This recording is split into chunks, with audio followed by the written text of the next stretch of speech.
Hey everyone, welcome to another episode of Great Leadership. My guest today, Hal Elrod, the best-selling author of The Miracle Morning, which has sold over 2 million copies around the world. I wish the combined total of all of my books was $2 million, maybe one day. Hal has also survived several near-death experiences, one of them in 1999 when he was hit by a drunk driver and was actually dead for 6 minutes. And another time, he actually survived a very aggressive form of leukemia. And today, Hal helps people around the world transform their lives and unlock their potential. So Hal, thank you for joining me. Yeah, Jacob, I'm excited, man. It's I love when I get to talk on leadership-specific podcasts because it's such an important topic, and I feel like you're empowering. When you empower the leaders, right? When you empower the leaders, the impact is exponential. Yeah. So I really, really appreciate you giving me this opportunity to share today. Yeah, I've seen a lot of interviews that you've done, and you've done a lot of kind of broad interviews, for example, on impact theory. Obviously, you've been on several TV shows, but it seems like a lot of the interviews are kind of just generally applied to the population, people that are interested in self-help. So I wanted to definitely focus on kind of the leadership piece of this because, to your point, leaders are the ones that are responsible for the lives of so many people inside of organizations. And so I have a couple questions and themes on that we can go over. But first, I thought we could just begin with a little bit of your background. Obviously, I shared a little bit, but how did all of this happen for you in terms of the book, what you're involved in now, coming up with even some of these concepts? Where did all this come from? Yeah, so I'll connect the dots here a little bit. Kind of the first really remarkable or pivotal experience in my life happened when I was 8 years old. And I woke up to the sound of my mother screaming from her bedroom, and I ran across the hall, and my 18-month-old sister was dead in her arms. My mom was giving her mouth to mouth, trying to resuscitate her, and she died that morning. I saw my parents, heartbroken, but I also saw them and their resiliency within a matter of months, probably 6 months or so. My mom was leading support groups for other parents who had lost children, and my dad was leading a fundraiser that our entire family participated in to raise money for the hospital that treated my sister. So I really learned at a young age that you can take your tragedy, your adversity, and turn your pain into purpose, if you will, right? Help other people with it. So that was a really important seed that was planted when I was young. And then when I was 19 years old, I got hired to sell Cutco cutlery, the world's finest cutlery, through in-home presentations. And at that time in my life, I was a radio DJ. I was pursuing my dream. A buddy of mine, convinced me to give this sales gig a shot. I did, and it ended up being one of the best things that ever happened to me. I started breaking company records and becoming one of the all-time top sales rep for the company, and really found a completely unexpected kind of career path. A year and a half into my sales career, I was driving home from giving a speech at a conference when my car was hit head-on by a drunk driver at 70 miles per hour, and I was found dead at the scene. I broke 11 bones. I was clinically dead for 6 minutes. My heart stopped for 6 minutes, wasn't breathing for 6 minutes. Came out of a coma 6 days later and was told I would never walk again. And I had to face this unimaginable reality. And I applied something I'd learned in my Cutco sales training called the 5-minute rule, which essentially says when something goes wrong, there's no point in dwelling on it and feeling sorry for yourself and wishing it didn't happen. You've got to deal with the reality, and the most intelligent choice you can make is to accept life exactly as it is and choose to be at peace with life as it is, whether it's horrible or whatever it is. And so I applied that, and the doctors thought I was in denial because I was so positive and happy. And I actually told the doctors, I actually told my dad, and he told the doctors, I said, Dad, if I'm in a wheelchair the rest of my life, I've decided I'll be the happiest, most grateful person that you've ever seen in a wheelchair. Because I'm in a wheelchair either way. And if you're listening to this right now, I had asked you, what's your wheelchair? What's that experience in your past or your present, or even that you're worried about in the future that causes you emotional pain? And to realize that you can actually choose how you feel. You can choose an empowering perspective, even in the midst of challenges. And then fast forward. Do you have a question? Sorry. Yeah. Well, so a few things. One, I actually remember, I almost worked at Cutco many, many years ago. I remember going to it wasn't an interview, but they would bring groups of people together, right? And before they would interview you one-on-one. And I remember I went with my dad once, and they were doing these. I never ended up working for Cutco, but at least it went to one of those kind of recruitment, I don't know if you seminars or training sessions where they were teaching you about Sure. Cutco and seeing if you wanted to work there. And it's funny you mentioned there are a lot of similarities, right? My dad also was hit by a car. I don't know if it was a drunk driver or not. I don't recall the incident, but he was hit as a pedestrian by a car going like 30, 40 miles an hour. Wow. And the only reason he survived is because literally across the street was a fire station. And so the ambulance heard the sound and they came out before anybody even needed to call them. So it was literally across the street and they came, and I think that's probably what saved his life. So very kind of parallel stories there between the car, me almost being at Cutco. Yeah. And I love the approach that you take, which is something I talk about on the show a lot, is not to see yourself as a victim all the time and to feel that sense of empowerment. Why do you think that is so important, and why do so many people struggle with that? I mean, especially inside of an organization, at least to me, it seems like we're very good at pointing out problems.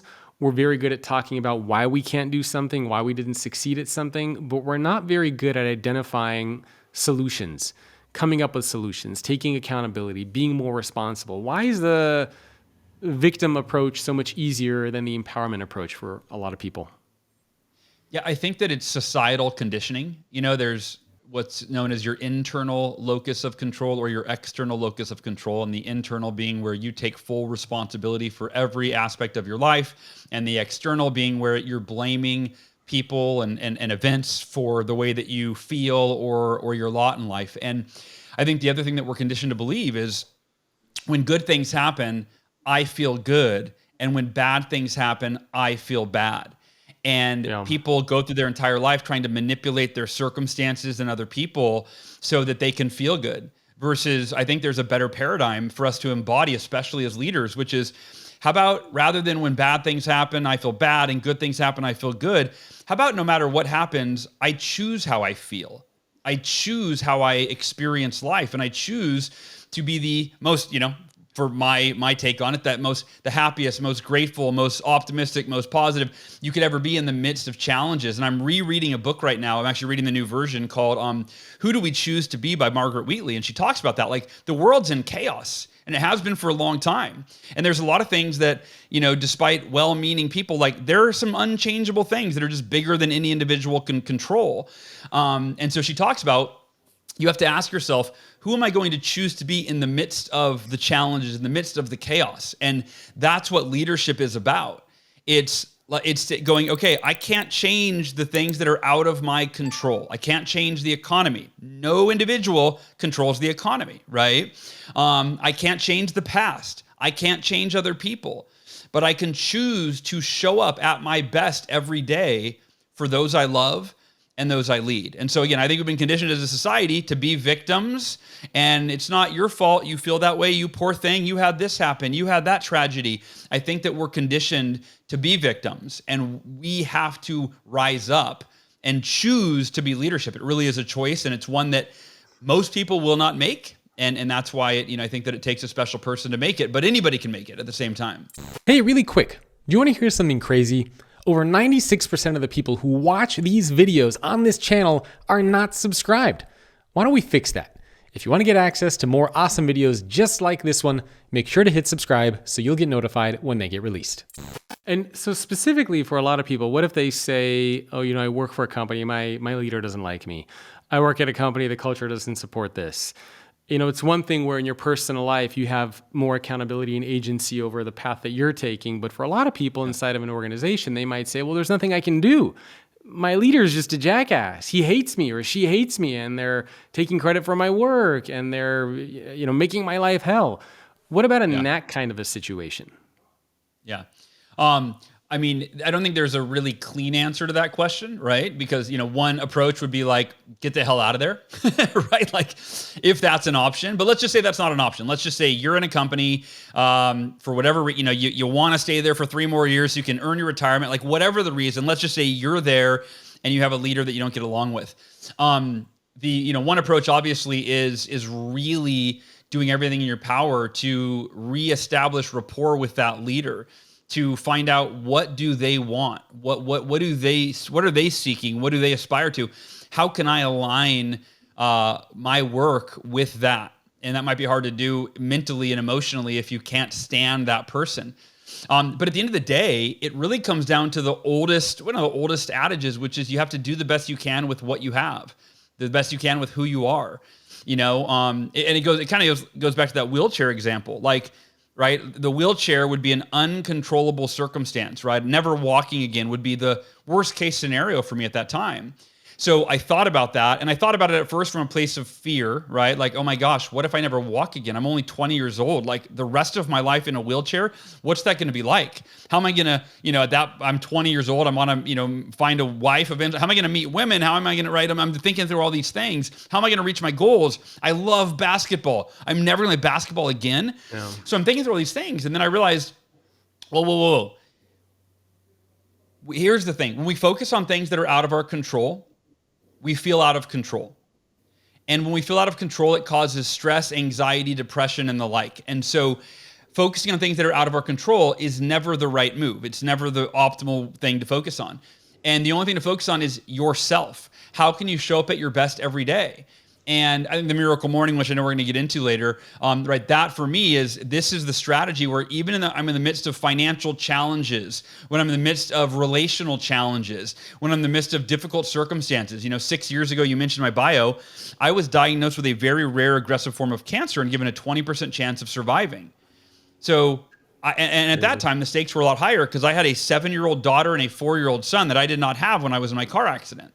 So it was the most difficult experience of my life, but I made the exact same choice. I'm going to be the happiest and the most grateful I've ever been while I endure the most difficult time in my life. And so I'm encouraging you to consider that the two are not mutually exclusive. You don't have to feel distraught because you've got this pain in the butt leader. You can go, how can I show up at my best and contribute my best work? And not be attached to their feedback or again, it's easier said than done, but it is doable. And it's really the only choice. If you're committed to staying there and you've got a difficult leader, right, then how are you going to make the best of that? How are you going to be at peace with what you can't change, which is that other human being? And how are you going to show up and give your best effort for the people that you serve? Yeah. No, I totally agree. And quite a few of the CEOs that I've actually had on this podcast over the years, they've told me plenty of situations and scenarios where before they were executives at their company, they were mid-level employees and they worked for terrible leaders. And what ended up happening is they just worked as hard as they could. They focused on their performance, on building good relationships. And over time, the employees at the company started seeing them as the experts, them as the leaders, and their boss was eventually either got fired or retired or moved on, and they took that place. So even in those situations where you work for or with somebody who you think is trying to bring you down, if you keep focusing on what you can control, to your point, I think eventually things will turn around. The thing is, not everybody's willing to be patient, right? Not everybody's willing to stay the course or make that commitment. It's very easy, I think, for a lot of us to say, well, I'm not that happy here, I'm just going to leave. But there is something to be said for being persistent and consistent and going through a tough time and dealing with a difficult leader. Going through some level of that is not always a bad thing. Yeah. Well, for me, whenever I'm going through adversity, and this started with my car accident, that was the first mindset. I remember my dad came in and asked me, Hal, the doctors are concerned that you're in denial because they say you're always so happy. They say it's not normal for a 20-year-old young man that's been in this horrible accident and never going to walk again. They think you're delusional or you're in denial. Yeah, they thought you were crazy. I said, Dad, I can't change that I was in a car accident, but I get to choose my mindset from this point forward. I said, and I told my dad, I said, Dad, I've always wanted to be like a professional, motivational keynote speaker ever since I started working at Cutco and, speaking at all these events. I said, but I never really had much to talk about. I've had a pretty normal life. I never would have asked for this car accident, but maybe that's why it happened. So I'm taking ownership of my responsibility is to take this head on, to be as positive and forward thinking as I possibly can be so that I can learn what I need to learn to help other people through their challenges. And right when I got out of the hospital, I started speaking at high schools and colleges and, and so on and so forth. But so I want to share that if you're going through a difficult situation with a leader, for me, it helps me a lot to go, oh, what's the purpose in this? How can I use this experience to help other people? And if you give up, if you give in, if you play victim, how are you going to help anybody else going through it? And so whether it's like, I want to help my kids someday, I want to help a colleague someday, I want to help future employees, like your responsibility is to make the best with what you have, so that not only to benefit you, but to benefit every other person that you ever come in contact with, who's going to say, how'd you deal with having a difficult leader? And hopefully you have a really empowering answer for them based on your personal experience and the decisions you're making now. And what about the accountability and responsibility of the leader? So we talked about it from the perspective of an employee and what they can do if they're working for a leader who is maybe not treating them the way that they should be treated or feel like they should be treated, and ownership over their mindset. What responsibility and role do you think leaders play in taking care of their people and trying to ensure that they aren't acting that way? Yeah.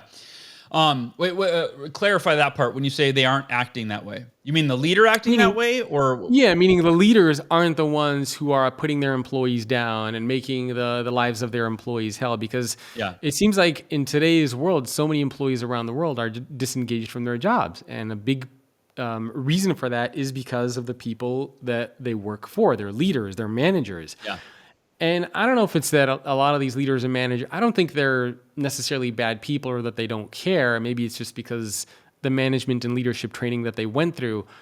But to me, I think there's a lot of accountability and responsibility on behalf of leaders to step up their game, to be better versions of themselves, to take some of the approaches that you're talking about and saying, you know what, when I get to work today, my job is to make sure that other people are having a great day, to take care of the people that work for me and not just worry about myself. Yeah, I mean, I think that, I think working on yourself as a leader is a really important piece, right? Like if you know that you lack emotional intelligence, for example, you should always be striving to become better at emotional intelligence. I've always been kind of a solopreneur, and then a little over a year ago, I decided I want to really build out my team to reach more people with the Miracle Morning and expand our impact. So, and I realized I don't have the mindset of a CEO. I've never been like a real CEO. I've been a leader in terms of I lead a community of people, the Miracle Morning community, and so on and so forth. I give speeches at corporate events, but I've never actually led a corporate team, right? A leadership team. And so I had to start reading books on leadership and reading books on management, and I had to learn how to do it. So I think that we have a responsibility as leaders to develop ourselves to be the best leader that we can be. And, you can even call it being selfishly selfless, right? Which is like, if you lead your people to the best of your abilities and you make them feel understood and you make them feel cared for, like I have a really unique, I don't know if it's really unique, but a pretty unique culture at Miracle Morning. Like I've told my assistant that I loved her when I get off the phone with her for the last 8 years since she started with me. Like we all tell each other we love each other on our calls. I read a book called Love is the Killer App by Tim Sanders. He's the former COO of Yahoo, I believe. It's basically the idea that, it's the most underutilized principle in leadership, in business, is love, right? Human beings at their core, they just want to feel loved and they want to be able to express love and have it received. Yeah. And so, for me, I nurture the human being in every person on my team, and I don't look at them, as a cog in the wheel or as a number. And I think that having that culture, there's pros and cons. You can get a little too friendly, which I've definitely been guilty of, right? Like being too much friend and not enough boss, if you will. So that's a fine line to walk. But overall, the people that for our Miracle Morning, I think they love working for each other because we have this really, really beautiful culture, and we have accountability, right? We have, my COO holds everybody accountable. They have weekly accountability calls, so it's not one or the other. You can have accountability, but also show empathy and show your human side and really encourage people. And I think right now, with what's going on in the world, I think the job of every leader is to deal with the perpetual discouragement that people are feeling just by being part of our society, in 2023. It's interesting, the I love you approach, right? Because there are some books that have been written in the past that say, oh, you treat your employees like a family, but then there are also other books that say, well, your employee's not a family, you're a high-performing team, and you shouldn't be saying that kind of I love you, and don't treat them like that. Expect and understand that they will move on. So obviously you stand very much on that treat your employees like a family approach. It's okay to say I love you. But what do you say to the people out there who are like, well, no, it's not a family. It's just a team. Why am I going to be telling my employees that I love them? I mean, I guess maybe it doesn't work for everybody, right? Yeah, I would say there's no wrong or right approach. You know, if that's way out of your comfort zone, right? I'm a lovey kind of guy. I'm the guy that hugs everybody that I meet. You know what I mean? So that's me. I'm not saying that is the way to do it, but I would say this. I would say that however you can express love to your employees, right? So it might be, hey, great job. I'm really proud of you. You're doing I can see you gave your best effort. You know, catching people do it. Being a great leader, it's so synonymous with being a great parent, right? If you discourage your kids and you mess up your kids, right? Like, oh man, I was never good enough for my dad. And I know some people have that mindset, well, yeah, but then it makes them always try to give their best because they never can get my acknowledgement. I don't think that's the best way to do it. I think that it's really building people up and really seeing the best of them. And I can tell you, I'll give you a couple examples.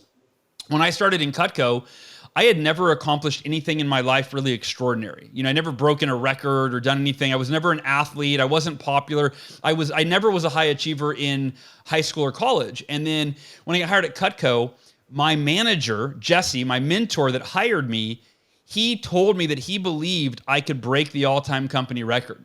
And he saw in me and he expressed belief in me that I never had. And so it taught me that sometimes you have to believe in the belief that somebody else has in you until your belief catches up. And if you are the leader, you need to have that belief in your people and not see them as they are or as they've been in the past, but really see them as they're capable of becoming, and people will rise to the occasion of your expectations. The time has finally come. My brand new book, Leading with Vulnerability, is officially out. If you want to know the difference between being vulnerable at work and why it can hurt you versus leading with vulnerability and why that can be your greatest superpower, then head over to leadwithvulnerability.com to learn more and grab a copy of the book. Sneak peek, vulnerability is about exposing a gap, and leading with vulnerability is about exposing a gap and demonstrating what you are trying to do to close it. So how do you actually do that? Again, head over to leadwithvulnerability.com to learn more and find out. Yeah, and in the next 15 minutes or so, we'll go over the savers technique, which I'm excited to get through, which is a big part of the Miracle Morning. But why don't you explain to people what the concept of the Miracle Morning is and why it's so important? Because I think there have been a few big proponents and books that have been written over this concept specifically of the morning. And I know you also talk about kind of an evening routine as well, and you've expanded the Miracle Morning concept. But I know Robin Sharma had like the 5 a.m. club. Jocko Willenick is a big believer, get up at 4:15 or 4:30 every morning and do what you need to do. I've talked to a lot of CEOs who say that they're up at like 5 in the morning. Why specifically the morning? Like what is it about the morning that is so important, and what is the Miracle Morning? Yeah, so it's relatively simple, the concept. It's how you start your day, sets the tone, the context, and the direction for the day. So if you wait to wake up until the last minute, right, hit the snooze button a few times, you're starting the day in a reactive state. And versus if you wake up before you have to be up, right? And doesn't have to be an hour. Doesn't have to be 5 a.m. or 4:15 like Jocko. I always teach the Miracle Morning. Whenever somebody starts it, like when I speak at an event, I always end my message with a Miracle Morning 30-day challenge. And I before that, I tell the story of how I created the Miracle Morning. It wasn't a book idea. It was in 2008 when the United States economy crashed, and I crashed with it. I was a business coach, and I lost over half of my clients in a matter of months because the economy crashed. Their bottom line was affected, and they couldn't afford to pay me for coaching. So I lost over half of my income. I couldn't pay my mortgage. My house was foreclosed on. I stopped exercising, and I really got in the worst shape of my life physically, mentally, emotionally, and definitely financially, living on credit cards. And I heard a quote from Jim Rohn that really kind of became the catalyst for approaching my morning differently, because I wasn't a morning person at the time. I always waited at the last minute to wake up.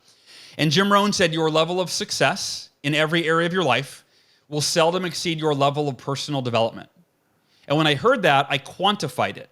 I'm a numbers guy, right? So I went, okay, my level of success on a scale of 1 to 10, I want level 10 success in every area of my life. I think that's human nature. We want to be as happy and healthy and have our relationships be as harmonious as they can be and be as financially secure. On a scale of 1 to 10, virtually every human being wants to be at a level 10 in every area that they can be. And then I asked myself, okay, well, if my level of success won't exceed my level of personal development, where's my level of personal development right now? In 2008, it was like at a 2 or a 3. Like I was in scarcity mode. I was in fear mode. No. My income was going down every day. My business was failing. Like it was really difficult. And that I realize is the disconnect for 95% of our society, including leaders, is everybody wants level 10 success in every area of life. But very few people have a personal development ritual every day that ensures they become the level 10 version of themselves every single day. Yeah. And so I went home and I just Googled, what do the world's most successful people do for personal development? And I ended up with a list of 6 practices. I was looking for one and I was overwhelmed. I'm like, it was meditation. I read an article, Fortune 500 CEOs who swear by meditation. Yep. I was like, well, I got to meditate. If these Fortune 500 CEOs are saying it's how they lower stress, how they gain clarity, and where they've gotten their best breakthroughs to take their business to the next level, I've got to give that a try. And then I had affirmations, visualization, exercise, reading, and journaling, all 6 practices. And I thought, well, I can't do all of these, and I don't know which one's the best. And I almost threw in the towel, and I went, wait a minute. The light bulb went off, and I went, what if I did all 6? What if I woke up tomorrow and I did the 6 most timeless, proven personal development practices that the world's most successful people have sworn by for centuries? That would be the ultimate personal development ritual. And at first I wasn't sure when I was going to do it. And then I realized doing it in the morning would enable me to start every day in a peak physical, mental, emotional, and spiritual state so that I can show up at my best for those I love and those I lead. And so that is the essence of why the miracle morning, why having a personal development ritual is so you can become the best version of yourself every day, become a better version of who you were when you went to bed the night before, and starting your day in a peak state so that you can be at your best in everything that you do. And within 2 months of doing that, I more than doubled my income. I went from being never run in my life to running a 52-mile ultra. I started training for a 52-mile ultra marathon, which I completed 6 months later. And my depression went away in the very first few days because I felt so energized and optimistic based on this new ritual. And I went to my wife, I said, sweetheart, we've doubled our income in the last 2 months and the economy's only gotten worse. It's all because of this morning routine. It feels like a miracle. And she goes, it's your miracle morning. I go, I like that, miracle morning, right? And the rest is kind of history. I started teaching to my coaching clients. They all resisted, saying, I'm not a morning person. I go, I know, neither was I. Here's some tips and tricks. Move your alarm clock across the room. Get out of bed and turn it off. It's easier to stay awake. I taught them all this stuff. And 13 out of 14 coaching clients came to their next call 2 weeks later and said, Hal, oh my gosh, the miracle morning's a miracle. I had the best week in my sales career. I'm exercising, I'm reading, I'm meditating, all these things. And that's when I realized if it changed my life and their life and we weren't morning people, I have a responsibility to write a book and share it with the world. And, again, the rest kind of being history at this point. Well, the best thing if you want to wake up early, have kids. They'll get you up early. That's right. You don't need an alarm clock when they run into your room at like 5:30 or 6 a.m. One of the things that you talk about in the book is mediocrity. And I'm also really curious about this because there are a lot of people out there who might say, well, maybe I don't want to be level 10. Maybe I'm okay with a level 7 or a level 8. Yeah. Or, right? I mean, there's some people out there who don't strive for that. They're comfortable where they are. They're comfortable being in the middle of the road. They don't strive for some of the things that other people strive for. So can you talk a little bit about how you define mediocrity and why is that so important to push yourself to become the best version that you can be to unlock the potential that you actually have? Yeah, I think mediocrity it can be a triggering word. People take offense to it. In fact, I learned that when I wrote my first version of the Miracle Morning. I had some negative reviews saying, "How dare you tell me I'm mediocre?" And I was like, "Whoa! I think I need to put it in context." So I updated the book to clarify this, which is mediocrity is not a judgment about you. It's not a judgment on how any of us compare to any other person. Mediocrity to me is how we compare to the best version of ourselves. to the person we're capable of becoming, right? There's that old saying that hell is, meeting the person you could have become right after you die and realizing, oh my gosh, I could have been that person and I settled for mediocrity. I settled for less than I was capable of becoming. And the problem is that when we settle for less than we're capable of becoming, life becomes a struggle. And if you look at the average person in the world, and when I say average, it's, again, not a judgment, but if you look at the majority of people and you ask them, hey, are you as healthy as you want to be? Are you as successful as you want to be? Or is your marriage as amazing as you want it to be? As a parent, are you are you the parent that your kid deserves? Is your financial freedom and abundance, is it where you want it to be? Most people would say, no, I'm not where I want to be. And again, I believe it's that disconnect between if we don't have a daily personal development ritual that enables us to become a better version of ourselves, and it doesn't have level 10, right? It's kind of arbitrary. It's not that you have to spend your entire life relentlessly focused on becoming the best you could possibly be. If you have that mindset, that's great. But to me, it's just gradual, consistent improvement, becoming a little bit better today than you were yesterday. And, I think it was Tony Robbins that said, how do you define happiness? Progress. We feel the happiest when we are making progress toward some worthwhile goal or some worthwhile, vision or measurement. And so, when you learn something new, it's exciting, it's energizing. You can't wait to implement it in your life. So I'm glad you brought this up because, I think that the impression of this all or nothing mentality probably can come across because I'm an intense person. But no, for me, I'm at a place in my life where I'm far less ambitious than I used to be. Like, I really just want to spend time with my family. That's my number one priority. And then I want to make the impact that I can make in the world. And so, my level 10 is, I've definitely mellowed out quite a bit on that front. How do you know what your potential actually is? Right. I mean, as you're talking about that, I'm thinking through those things, and I don't even know some of the answers to those questions, right? So how do you know what your full potential is? And is it really possible to be a 10 on all those things? Like, for me, if I was trying to be the best husband I could be, the best dad I could be, the best business partner I could be, the best speaker I could be, the best content creator, I don't think it's possible for me to do all those things at the same time. It's so many different items that you're juggling that it's just, I don't know, it seems impossible, right? And probably for a lot of leaders out there too, and for a lot of employees out there that are thinking like, how do I be the best leader I can be? How do I communicate better? How do I speak better? How do I have more emotion? It's just so many things that it's not possible to just be perfect at all of them. So how do you, I don't know, maybe I'm wrong and you disagree, but how do you balance that? No, I don't think you're wrong at all. I was asked a while back in an interview, they said, Hal, when you created the Miracle Morning, you were at rock bottom. You were in debt, you were losing your house, and that's why you created it, and it turned your life around. They said, but you still do the Miracle Morning. 15 years later, I've done probably 4,500 Miracle Mornings. I do it an average of 6 to 7 days a week, almost every day, and I have since the day I started. I've missed, very few days in between, but they said, why do you still do it? You used it to turn your life around. Now your life's much better. And why do you still do it? And I said, because human potential is limitless. When I'm on my deathbed, it's not like I'll be like, well, I arrived, I hit my full potential, 10 years ago. And, it's so to me, the answer is there is no answer, right? Meaning that you can always learn something new. You can always improve in an area. You can always grow. And so I think that one of the most important pieces to this, and I'm so glad you're asking me these questions, Jacob, thank you, because you're really making me think. But it's you have to maintain this idea that you're not moving toward the level 10 version of yourself because you're not enough as you are, or because there's something wrong with you. The mindset is very much, I am whole, I am complete, I am worthy of love and acknowledgement. I've made mistakes, but I'm a wonderful human being, and I can also learn, grow, improve, and see what else I'm capable of. It's really coming at it from a place of like curiosity and excitement, not of pressure or scarcity, right? So it's like, what else could I do? Who could I become?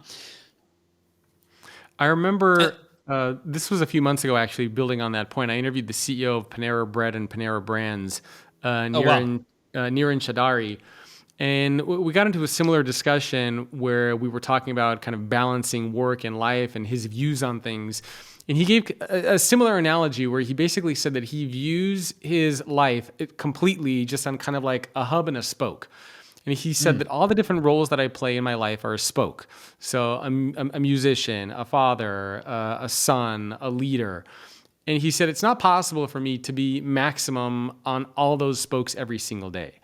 And he said that the problem that he sees for a lot of people is that they put all of their eggs into one spoke, right? And if something, for example, doesn't go well at work, that's how they identify themselves, and everything crumbles. And he said if you can diversify how you view yourself, then when one of the things aren't going your way, let's say you had a bad day at work, you come back and you say, well, you know what? I'm still a great dad. I'm still a great husband. I'm still a great son. I'm still a great partner. Like I'm still doing good at all these other things. And so he kind of viewed it as a little bit of a dynamic scale that adjusts on each day. And if one of them is struggling, it's an opportunity for you to kind of do better in the other areas too, to adjust and compensate.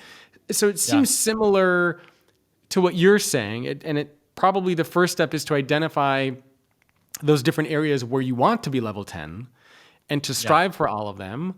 But striving doesn't necessarily mean achieving, and you might have bad days and days where you might struggle in one area, you can expand and do better in another area. Would you say that's related to some of the themes you're exploring?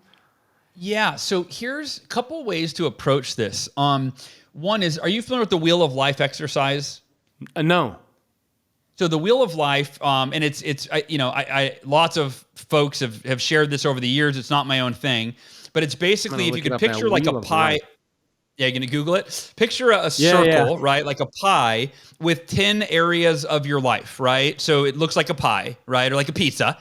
And the 10 areas are, health, finances, relationships, parenting, fitness, happiness, right? So you've got all these areas of life. And if the center of the wheel is a 0 and the outer edge is a 10, you color in you go, okay, where's my marriage right now on a scale of 1 to 10? And, maybe you're struggling in your marriage. You're like, oh, we're like a 3. We are not connected. We have a lot of conflict. We're like a 3 right now. So you color in up to 3, right?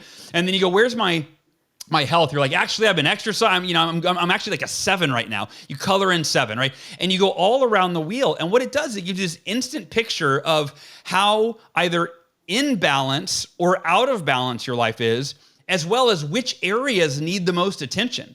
You're like, man, I'm really thriving in these 6 areas, but these 4, I really am. I'm settling for less than I really want, and it's causing. And then if you get honest, you're like, it's causing me a lot of stress, and it's really affecting my mental health, right?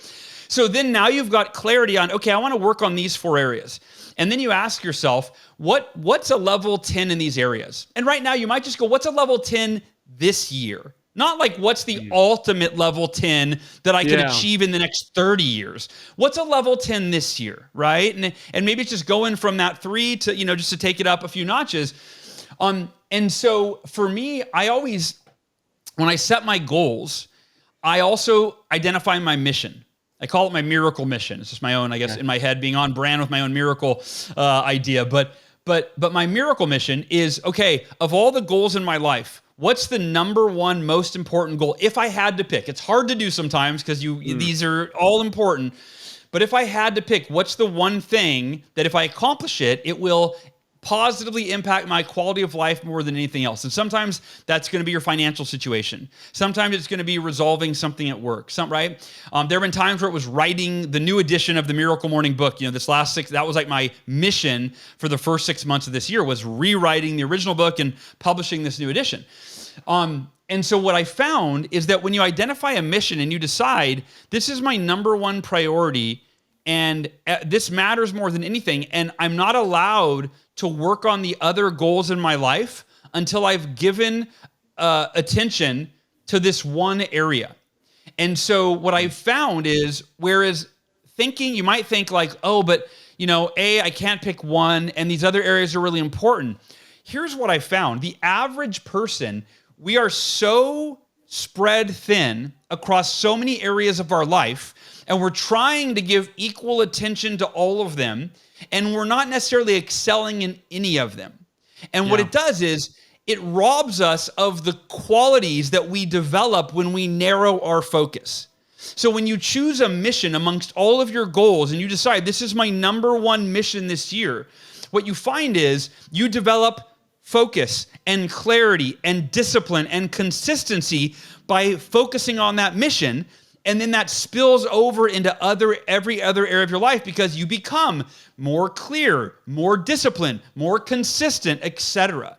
So I applied this to my goal one year when I was trying to achieve this huge work goal, but I also wanted to write a book. I also wanted to get in the best shape of my life. I also wanted to meet my wife. I had all these really big goals, but I identified my number one mission is doubling my revenue this year. That's my number one mission. If I do that, everything else will, be secondary. And because that was my mission and it got me focused on my highest priority, I ended up achieving every single other goal I had that year. I wrote a book, I met my wife, I got in the best shape of my life, all these other goals that I accomplished because I clarified my number one priority, my mission, and then who I became through that clarity spilled over into the other areas. Yeah, I like that approach of thinking about it. And it's having that one big focus is important. And to your point, I think it's also very challenging, right? A lot of people might say it's hard to pick one, but it can also change over time. And so identifying maybe the area that's top priority or what you're struggling with the most and focusing on that is, I think, a very useful and helpful way to approach it.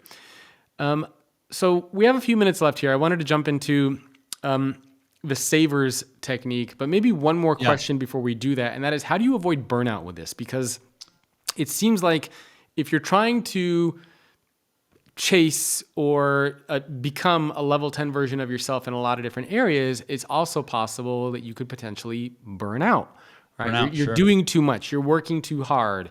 In fact, we see a lot of that in today's organizations, right? A lot of people are saying that they're feeling burned out and exhausted. How do you maintain that balance of chasing something and unlocking your full potential without burning yourself out and becoming exhausted, which could, potentially set you back quite a bit? Yeah, no, that's a great question. And I think the answer is if we're using that wheel of life example where you're looking at each of the key areas of your life, one of those areas is fun and recreation, right? And you can rename these, of course. It could be like peace of mind or enjoyment of life, right? Yeah. But so if you're really focusing on each of these areas, like usually each year I will do my wheel of life every year, and I'll do it sometimes multiple times a year whenever I feel like I need a check-in. And then I'll set my goals in each of those areas. And then I'll use my miracle morning, and we can talk about that here in a minute, but I will apply the savers to each of the goals. So what ends up happening is now I'm not feeling burned out in work because it's not all I'm doing. I'm also nurturing my relationship with my wife, and we have a weekly date night, right? I'm doing my miracle morning every morning that allows me to start the day feeling calm and peaceful and centered, right? That's my self-care time. To me, it's the most important part of the day. Yeah. One of the benefits of the Miracle Morning when I started it was I used to go to bed stressed every night because my life was so freaking stressful. And I'd go to bed knowing I had to wake up and face it all over again, day after day after day. When I established a Miracle Morning ritual in the morning, every night I went to bed feeling peaceful, going, I'm not waking up to my problems tomorrow. I'm waking up to my miracle morning. I'm going to meditate. Yeah. I'm going to read affirmations that articulate what I'm committed to, why it's important to me, what I'm capable of. I'm going to visualize what I want in my life. I'm going to exercise. I'm going to read. I'm going to journal what I'm grateful for.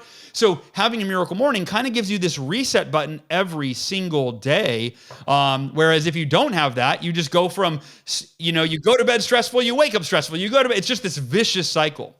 So let's shift to the last portion here, which is the leader's toolkit, where we talk about the savers technique, which I thought was very interesting. I like the acronym there. So silence, affirmations, visualization, exercise, reading, and scribing. So why these things? And maybe let's walk through each one of them, and maybe you can share how you're applying this each day for yourself. How long do you spend on each one of these things? Do you give prompts for yourself? I'm curious about the tactical aspects of this. So let's start off with the first one, which is silence. This episode with Hal Elrod continues for premium subscribers of Great Leadership Plus on Apple Podcasts. And in the bonus episode, Hal is going to walk through his SAVERS technique, which is silence, affirmations, visualization, exercise reading, and scribing. We're going to go through each piece of that framework in more detail, specifically what it means, how do you practice it, how does this fit into your day, and the impact that it has.